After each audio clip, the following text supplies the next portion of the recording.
This next one is really interesting. So you were just telling me a story the other day.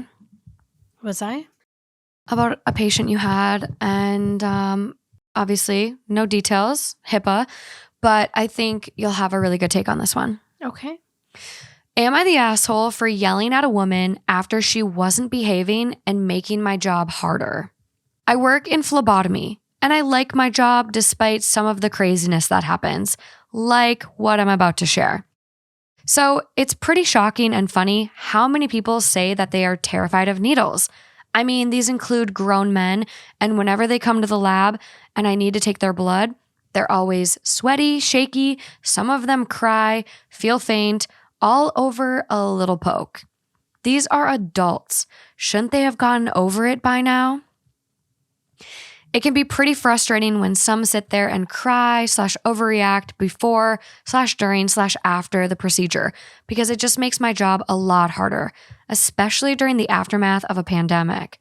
Plus, it is really annoying and I kind of just want to yell at them to grow the hell up, which is kind of what happened today. So this young woman came in and she was already teary-eyed. I mean, this was before I even asked her to confirm her name. She was sitting down, palms clammy, breathing weirdly, so already she's working herself up for no reason. I'm getting my supplies ready, and then she tells me that she's really scared of needles. And then she goes on and on about how she cries whenever she's near a needle, that she feels sick to her stomach, etc. I told her point blank that she's just working herself up over nothing and she needs to stop. Otherwise, it's going to make my job a lot harder. She begins to try and take deep breaths, but the tears are still flowing. Now she's starting to get on my nerves. Nonetheless, I begin to prep. Oh, poor woman. She then stops me and asks me to 1, give me a minute so that she can compose herself. 2, not show her any of my supplies / prep my equipment because that would supposedly make her more, quote, anxious. It would. Yeah. The later was laughable because I have to have my supplies near me in order to draw blood in the first place. So I don't know where her brain came up with that. I had had enough. I looked at her and said, quote, look, are you going to behave yourself and let me do my job or not? If not, get out and stop wasting my time. Ooh. Okay.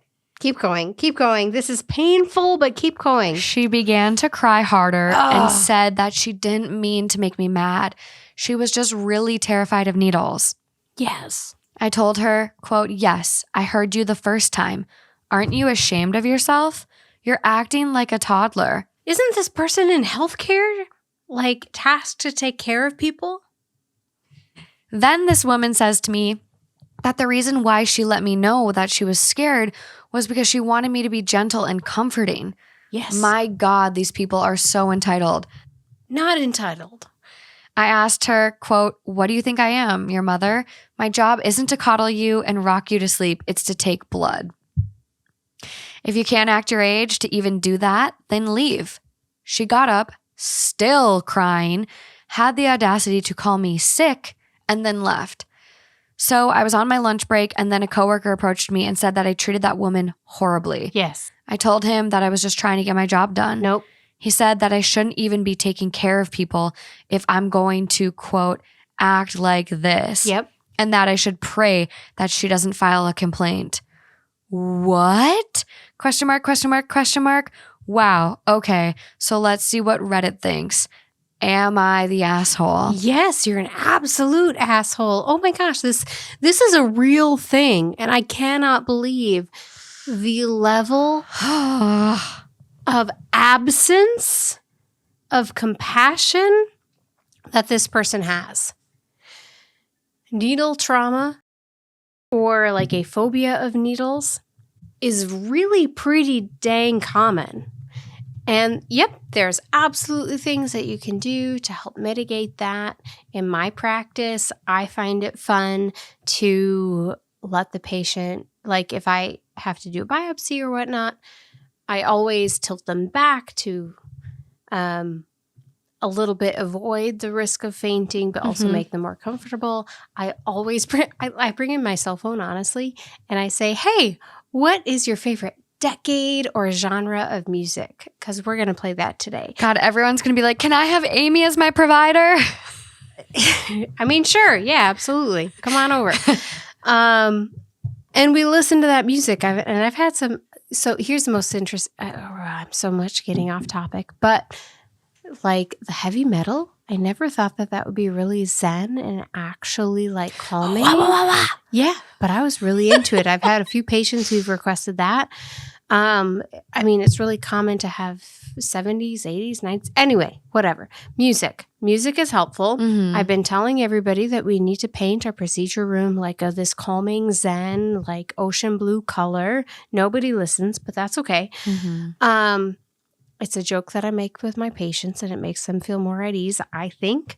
Long story short, needle phobias are real. Yeah. A lot of times they have resulted in a history of medical trauma for some reason or another. Maybe they were in a car accident. Maybe they were in a near-death incident where they had to be poked and prodded.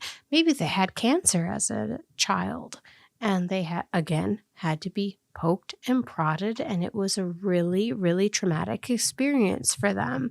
That is a real and valid thing, and it's not something that should be made fun of or dismissed, or you are making my job more difficult. It is your physical job to make your patient more comfortable. Yeah. It is your job to find out, okay, do they prefer to like zen out and be quiet by themselves? Or do they prefer for me to be chatting with them to make them feel more at ease so that we can get this task accomplished? Because yes, blood draws are absolutely necessary. They give us an infinite amount of information that is really important for a multitude of conditions or symptoms or complaints or whatnot. Yeah. They're very, very important. And you have to go through these blood draws. They're not super pleasant.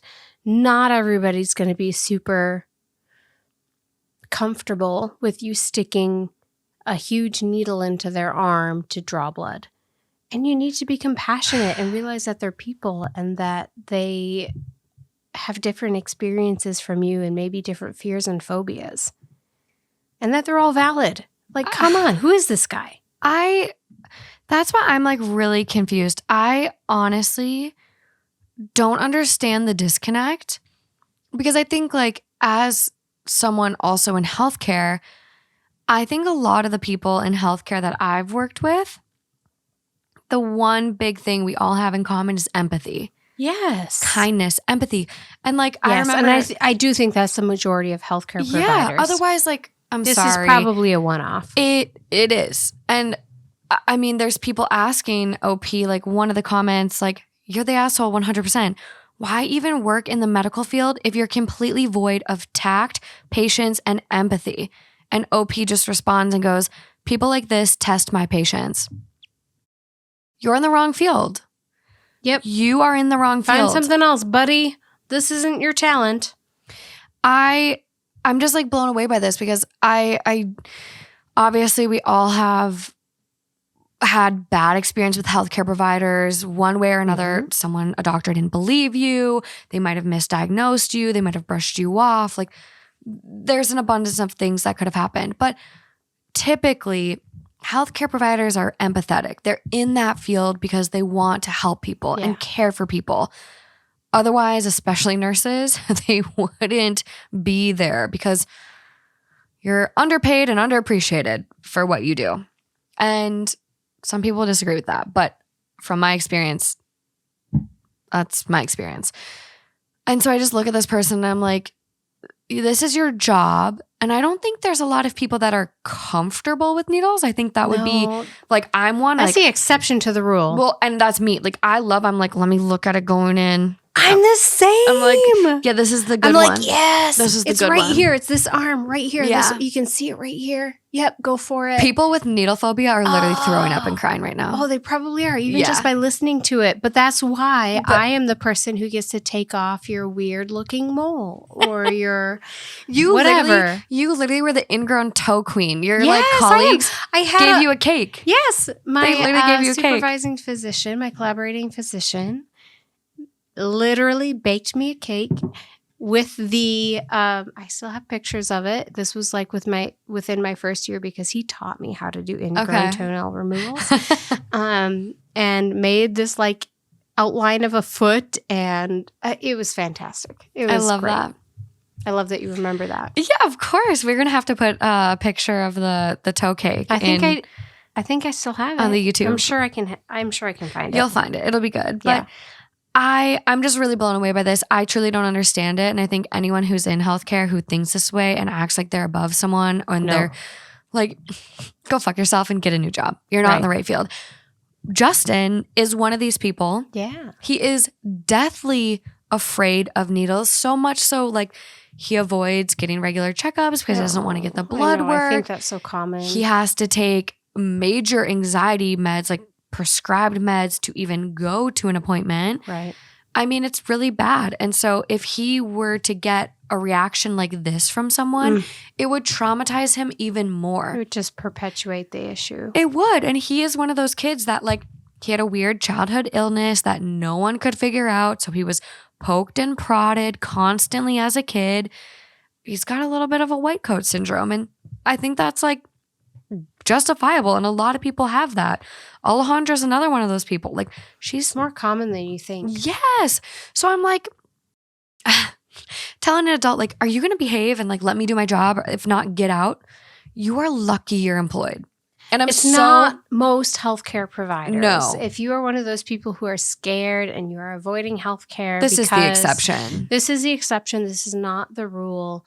I think Morgan, I think you have like ZocDoc or something on your thing. I don't know. I'm not really familiar, but it seems like you can look up the reviews of your providers. And people don't bullshit the reviews on ZocDoc. Right. You will know. So, but also even in the healthcare system that I work for, I don't think that we're like connected with ZocDoc, but we provide videos that we are like freely able to speak to the patients that we see and what we enjoy seeing, and you can get a feel for people's personalities through that. So do your research, find somebody that you feel comfortable with, find even just word of mouth is worth so much. Find a provider that you're like, oh, this person really feels comfortable with this provider. That's why I found my guy now. Yes. Which I need to go back to. Word of mouth is so good and you need to go back to them. It's been like 3 years since I got a pap smear. Don't ignore your health.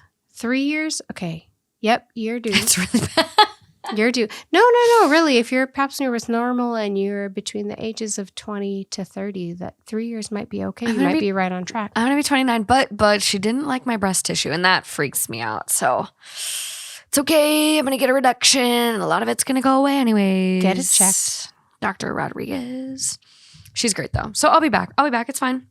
I have a little more time. I have health insurance finally, so we're good. We're going to get there. But yeah, I think we've really hit this one on the head. I mean, the top comment, very clearly this person was the asshole.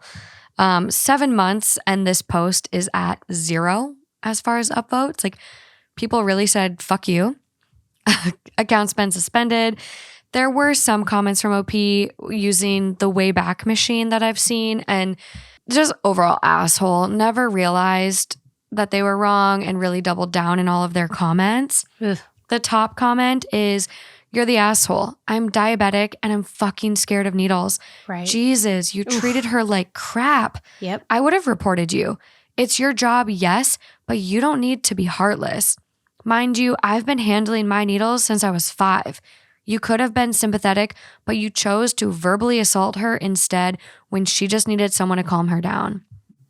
And honestly, that person probably made their own job 10 times harder. All you had to do is say, yep, okay, I'll try to prep behind you. If you see anything, hey, just know we're going to make this as quick and painless as I possibly can. What's your favorite Amazon Prime music station? There's my trick. People like it. I don't know. I don't like music. Seriously. Very calming. there's so many other ways you could distract from this. Like, Seriously. hey, have you played the heads up game? Like, have you done this? Like, let's play 21 questions. Go on your Instagram or on your TikTok. Go on your phone. Like, how often do we just like zen out on that anyway, right? Yeah. Use it to your advantage. Seriously. And if a healthcare provider ever treats you like this, report them. Absolutely. I'm really happy the coworker stepped up and called this person out. But I wish the coworker would have gone farther and reported them. Maybe they did. I hope they did. But yeah, I mean, everyone really doubled down. You're the asshole. How you treated that girl is horrifying. People like that kind of bedside manner should not work in the medical care. Right. I agree.